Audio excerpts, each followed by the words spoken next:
Hello, welcome to the joyful home garden to kitchen. నేను మీ Saroju నాటినండి.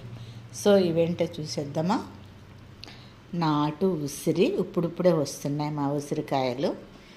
So ఈ నాటు ఉసిరి అండ్ మందార పూలు, రెక్క మందారమే మన చెట్టియే, అండ్ మరియు గుంట గరగరల ఆకు. గచ్చేయండి ఈ మూడు ఎందుకో ఫ్రెండ్స్, ఈ మూడు మన గార్డెన్లోనివే. సో చెప్పిన గచ్చేసేసారు కదా, ఇవి ఎందుకో ఎయిర్ ప్యాక్ అండి. సో ఇట్లా నేను అన్నీ మన తోటలోయే తీసుకొని ఆర్గానిక్ చక్కగా పెట్టుకుంటుంటే చాలా సంతోషంగా ఉంది ఫ్రెండ్స్. మన నచ్చితే లైక్, షేరు, సబ్స్క్రైబ్ చేయండి ప్లీజ్.